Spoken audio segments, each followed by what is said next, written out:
Well, it was certainly a long time coming and much fan requested. The Masters of the Universe Classics eventually, finally, in the second half of 2013, got to releasing a generic Horde Trooper. What was so special about this? Well, there's a huge thing with adult collectors and being able to army build. We had done army building figures before, like the Palace Guards that came with 4 heads, each one more handsome than the next, or the Snake Men pack that came with, well, Snake Men with different heads to customize. But the Horde Troopers were special because while the Human Guards and the Snake Warriors were individual, creatures, characters, people, well, Horde Troopers are more like Stormtroopers. They're just generic. They're robots. Well, Stormtroopers aren't robots, but they're basically faceless, identityless. They're just, well, the packaging called it out best. Collect an army of Horde Trooper robots. And why not collect an army of Horde Trooper robots now that they were in classics? Now, the look of the Horde Trooper robots was a bit of an issue because in the animated series, the She-Ra animated series, and in a lot of the mini-comics, the troopers had I guess you could say, tweaked look or almost sort of tighter look, especially the way the head was attached to the armor and the top of the body. It was different from the way the toy was executed, and part of this was due to the toy having to incorporate an action feature. When you hit the chest on the old figure, it would pop open. Now, while there were some of us who may have been blessed with truly having an army of Horde Troopers as kids, back in the 80s and when you were a child, well, you were probably lucky to have one. Army building isn't something that children tend to participate in as much as the adult collector, who's really diorama building. And that's a big reason why in classics we released them as a 2-pack, because this was deliberately meant to be start your army right off. One trooper had deco showing blast marks, the other was clean, but they were both on the same brand new body, 100% newly tooled. This is not something easy to do. You can usually squeeze in 1, maybe 2 fully tooled figures a year, and every single time we had to have a huge song and dance justification. So showing Stormtroopers and how the Horde Troopers are this, generic trooper of the MOTUC world. It's always easy when you're convincing sort of management to show a comparison, and a comparison they understand. So they may not know Horde Troopers, but they probably know Star Wars because it's in theaters and it's current. MOTUC tends to be an older collector property.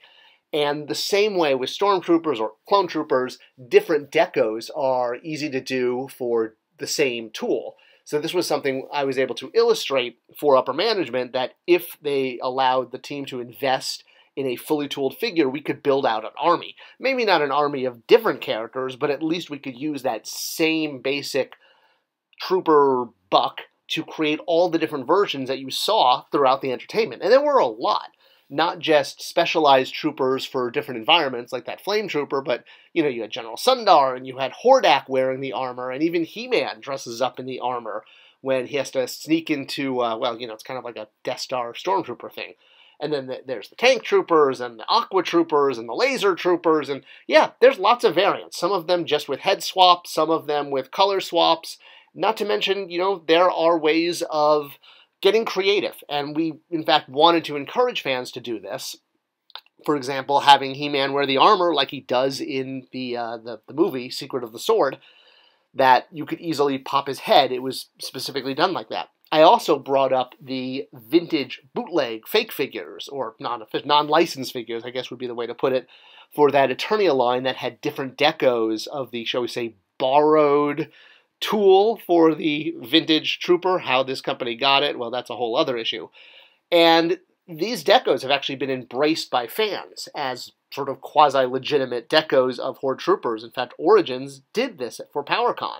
So by showing this vintage material and that it exists as part of the fandom, as well as the fact that you could easily take any other character's head, pop it onto the armor body, and now suddenly you have Hordak in armor or He-Man in armor. Sure, you weren't going to be able to do, a colossal Hulkbuster version anytime soon, but with that basic body and the different deco options, that was going to help justify the huge tooling bill we were going to get to make this figure. Not to mention the fact that we put him twice in the package, so, helped amortize himself. Now back to the fan reaction, fans were most used to this character from the show, and the particular look that they had as Hordak and sort of Shadow Weaver's minions to do their evil deeds. And the fact that they were robots allowed She-Ra to smash them without having to worry about, any violence or issues like that. I mean, He-Man punched things all the time, but on She-Ra's show you actually got to see her destroying these humanoid robots because, again, they're just robots. And the action feature of the figure popped out to show you all the robot parts and participated in that smashing fun. So the questions that fans were asking, and boy, did they come in constantly for weeks. I remember after Comic-Con, when we showed this off, fans were saying, oh, well, could you tweak this or could you tweak that? Could you make the head a little bit different to make it more like the animated style or the armor like this? And it was just constantly, could you fix this part? And I kept having saying, oh, shoot, guys, the figure's already tooled. It's done. Like what you're looking at in the display case at Comic-Con is final product. You're not looking at a prototype, unlike some of the figures, which were still in prototype phase. This one was far enough along. I don't think we had a packaged sample yet, but everyone kept asking for changes, and I kept having to say each time, no, it's tooled. We can't change it at this point. So this would, so yes, you were going to get these two Horde Troopers, and it definitely made a lot of fans nervous. One of the details you will note on the bio is the code number, or the numbers for the Trooper, was the original assortment number, and the toy number for the vintage figures. That was kind of a little Easter egg for you. But even with that kind of detailed love, yeah, we got so much pushback from the fans about the way the head fit on the neck, because in the animated series, you can see that the visor is more elongated.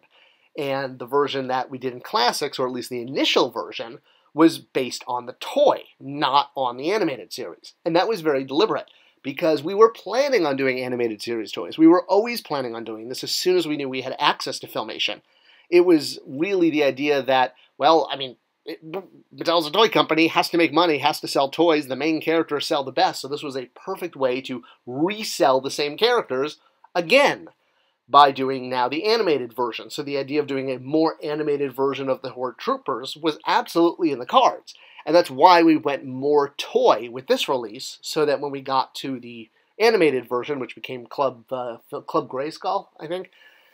Another version we didn't get to was the 2000X version. While they were very fleeting and really only seen in the background, boy, were they badass looking. And this would have been so cool to have gotten the 2000X versions. But again, in the long run, would we have? I hope so. You would have probably required a lot of tooling, but again, once you have a basic Trooper tool, you can reuse it for a lot of things. Put on a different head, repackage it, do battle damage, do flame damage, all sorts of things, different colors, different ranks. So it's a tool worth investing in, and that was the case we made, and we got approval. And we did have plans for a single one, which eventually did get released, although not in the way the original plans went. So we knew fans, one, were going to want an army build even more than just two, but since the pack contained a sort of a clean version and a dirty battle damage one, we knew fans were going to want to be able to army build just the clean one over and over and over again. And the idea was always from day one to release a single version. And it was always meant to release day and date with this figure here, which was General Sundar, which used the same body with slightly different armor and a new head. But he came with alternate heads that weren't meant for him, but were meant for the Horde Trooper.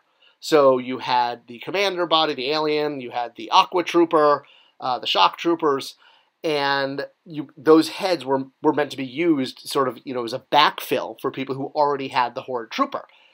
Unfortunately, when it came out, one, it didn't ship on the day of General Sundar, and two, even the publicity shots got it totally wrong, because they took the Horde Trooper head and stuck it on Sundar's body, which is totally wrong.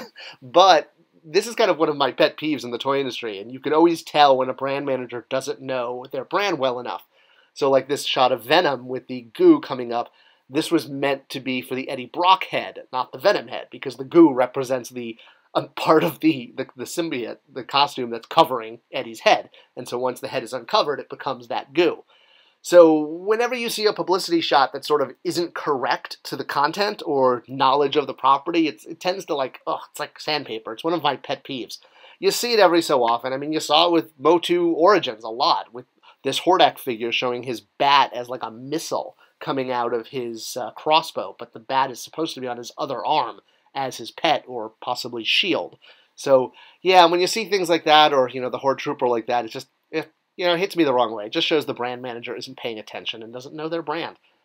But you still got Horde Troopers, and that's really, at the end of the day, that's what matters. And these guys were pretty awesome. While we didn't get to the Filmation look, it's really great that we got them out and that we were able to get that single version out, because it definitely brought down the aftermarket value of that 2-pack. It was never meant to be hard to get or that expensive. And the Troopers were coming, and nothing was gonna stop them now.